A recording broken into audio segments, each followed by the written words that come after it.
Nathan Fielder got it wrong. Perfectly wrong.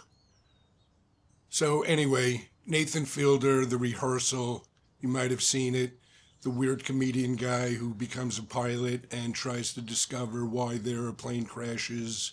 And his premise is that it's because of a lack of communication between the pilot and the co-pilot, first officer. He could be right. So he does this whole big elaborate study, and it's cool. I like Nathan Fielder. I think the show is very creative and very clever, but he comes to the conclusion and it's wrong. See, here's the thing.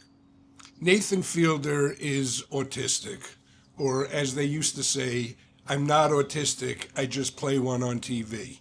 Now, I don't know if he's truly autistic, he seems it to me. I don't know if he's playing it on TV, but autistic people have a problem with communication. So I don't know if he's the best authority to be doing a study about communication. That's the first thing. So he ends up becoming a pilot and is in the cockpit with another pilot, and it's so awkward and weird. And Nathan, his conclusion is that pilots need more training on communication.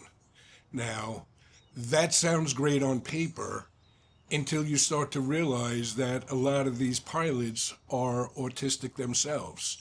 In fact, during the show, he spoke to an expert, that older guy, and he mentioned that autism rates are sky high in pilots, and it was kind of just glossed over. See, the problem isn't communication between pilots because they're not trained.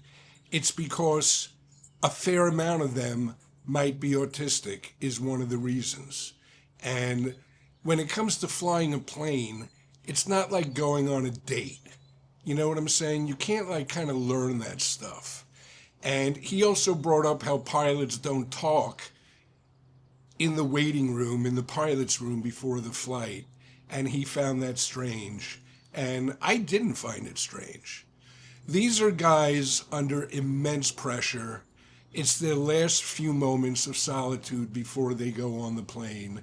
And who knows what they're thinking about? Maybe they're going over the flight. Maybe they're thinking about their kids. Maybe they're thinking about bills. But it's the last few moments they have before they have the life of 200 people in their hands. So if they want to take those last minutes before the flight to kind of collect themselves, I don't know if that's such a bad idea. In fact, to me, it sounds like a good idea. Now, once they're up there and in there in the cockpit, you obviously have to communicate. You have to communicate. But that can be difficult if one or both of you are autistic. And the way that Nathan acted in the cockpit would have creeped me out. I mean, normal people don't talk about communication, they just kind of do it. You know what I'm saying? And this is no downer on autistic people. It's just kind of the way it is, you know? And I don't know if I learned anything from the show other than pilots have a hard time communicating, and it might be because one or both of them are autistic.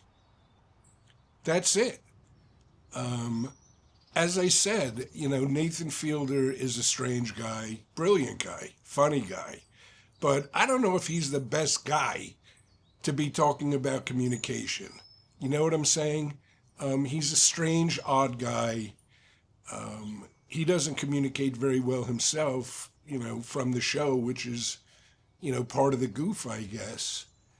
But here's the thing, like, he touched upon a real problem, but just came to the wrong conclusion.